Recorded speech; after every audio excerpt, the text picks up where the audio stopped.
है और उनकी वही मृत्यु हो जाती है।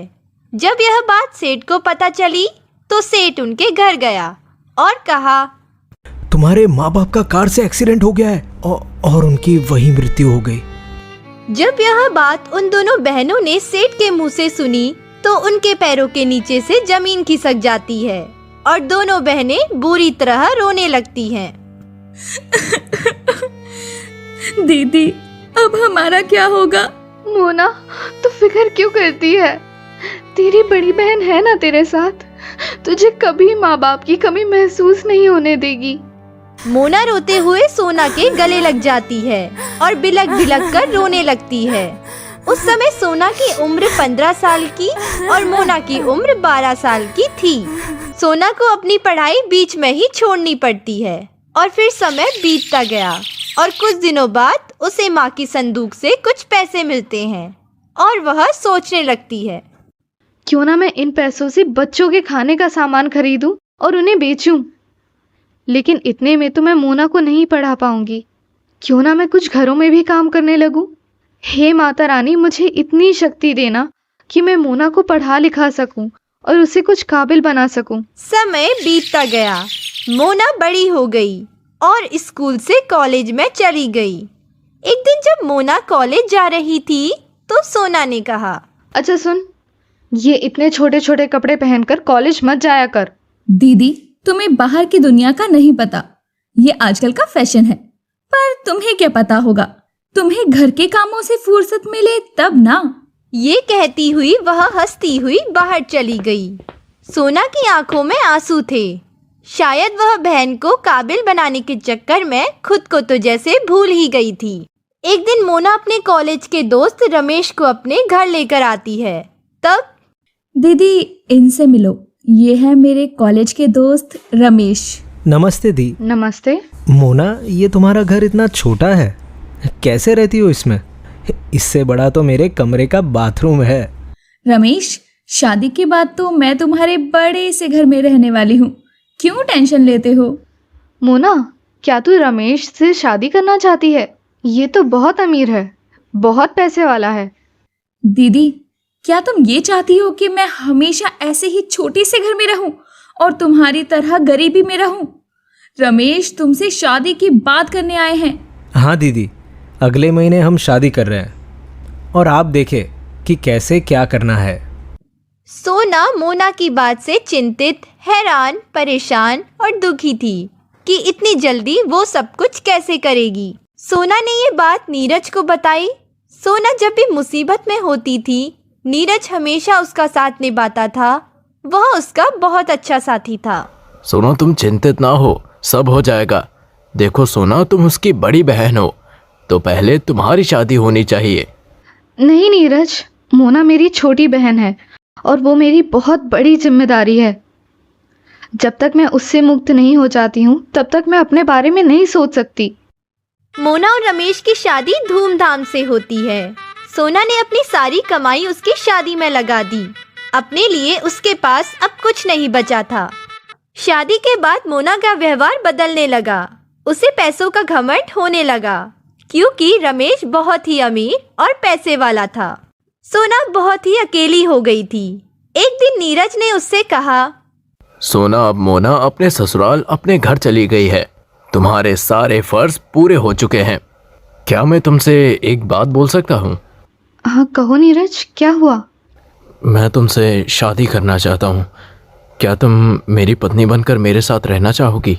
सोना नीरज को शादी के लिए हाँ कर देती है और दोनों शादी के बाद बहुत खुशहाल जीवन जीने लगते हैं। नीरज गरीब था। वह एक मिल में काम करता था। घर में बीमार माँ और पिताजी थे। सोना ने अपनी शादीशुदा गृहस्थी संभाल ली और सास ससुर की सेवा भी करने लगी। साथ में वो अपना पुराना काम घरों का भी करने लगी। मोना हमेशा कार में बैठकर अपने ड्राइवर के साथ आती और सोना को उसकी गरीबी का एहसास कराया करती थी। अरे दीदी, ये कितनी सस्ती सी और बेकार सी साड़ी पहनी है। इससे अच्छी साड़ी तो मेरी काम वाली पहनती है। कोई बात नहीं मोना, इंसान की असली पहचान तो उसके दिल से होती है, उसके कपड़ों से नहीं। बैठो मोना, मैं कुछ चाय नाश्ता लेकर आती हूँ। अरे नहीं दीदी, मैं चाय नहीं कॉफ़ी पीती हूँ। अच्छा दीदी, अब मैं चलती हूँ। तुम्हें याद है ना, कल मेरा जन्मदिन है। कल रमेश ने घर पे पार्टी रखी है, बड़े बड़े लोग आएंगे। तुम और जीजा जी दोनों को आना है। और दीदी प्लीज कपड़े ना जरा अच्छे पहन कर आना। मोना के जाने के बाद सोना बाजार गई और उसके लिए एक अच्छी सी साड़ी लाई। नीरज और सोना दोनों मोना के घर गए और उसके जन्मदिन का तोहफा दिया। साड़ी देखकर मोना को गुस्सा आ गया। ये क्या लाई हो दीदी? हमारी हैसियत देखकर तो तोहफा लाना चाहिए था ना। मैं किसी को क्या दिखाऊंगी कि मेरी दीदी कितनी घटिया सी साड़ी लेकर आई है। फिर इतना कहकर मोना साड़ी को कूड़ेदान में फेंक देती है। सोना रोती हुई वापस अपने घर जाती है। नीरज ने उसे बहुत समझाया। देखो सोना, एक दिन हमारे दिन बहुत अच्छे होंगे और तुम्हारी बहन खुद तुमसे माफी मांगेगी। कुछ समय बाद मोना ने एक बेटी को जन्म दिया, लेकिन नीरज सोना को मोना के घर जाने के लिए मना कर देता है। सोना ज्यादा पढ़ी लिखी नहीं थी, इसीलिए नौकरी तो कर नहीं सकती थी। उसने बहुत सोचा, फिर उसने अपने मन की बात नीरज को बताई। अच्छा नीरज, मैं छोले भटूरे बहुत अच्छे बनाती हूँ। क्यों ना मैं यही काम शुरू कर दूँ? क्या तुम मेरी मदद करोगे? जरूर करूंगा, तुम धर्मपत्नी हो मेरी, मैं तुम्हारा हमेशा साथ दूंगा। और ये लो, मेरे पास 15,000 रुपए हैं, जरूरत होगी तो और इंतजाम करूंगा। तुम काम शुरू करो बस। सोना ने छोले भटूरे बनाने का काम शुरू किया। लोगों को उसके छोले भटूरे बहुत पसंद आने लगे। दूर दूर तक उसके छोले भटूरों की तारीफ होने लगी। सोना के छोले भटूरे का ठेला दुकान में बदला जाता है। उसके पास कई बड़े बड़े होटलों से ऑर्डर आने लगते हैं और फिर उसकी दुकान होटल में बदल जाती है। नीरज भी अपनी नौकरी छोड़कर सोना का हाथ बटाने लगता है। अब तो उनके शहर में कई बड़े बड़े होटल थे। अब तो सोना मोना से कई ज़्यादा अमीर हो गई थी। और फिर वक्त ने करवट बदली। रमेश के भाई ने उससे सारी प्रॉपर्टी के कागजों पर धोखे से साइन करा लिया और सारी प्रॉपर्टी अपने नाम करा ली और रमेश और मोना को धक्के मारकर वहाँ से निकाल दिया।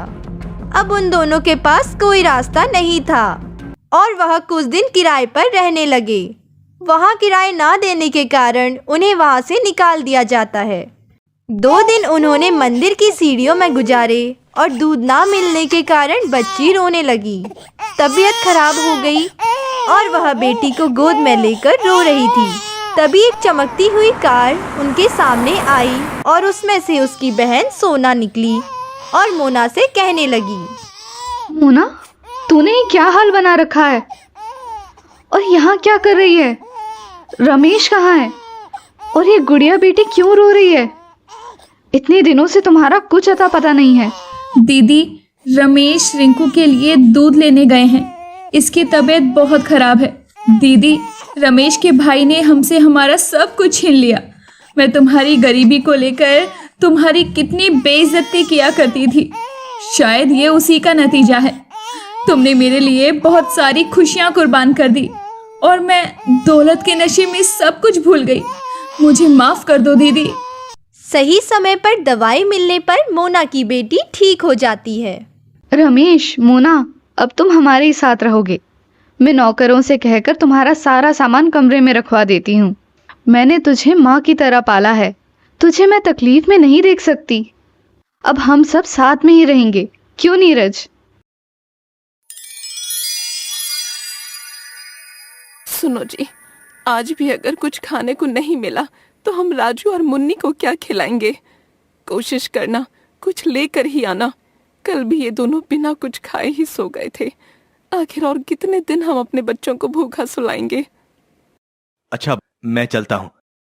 भुवन एक मेहनती और ईमानदार स्वभाव का आदमी है जो किसी भी प्रकार की मेहनत करने से पीछे नहीं हटता।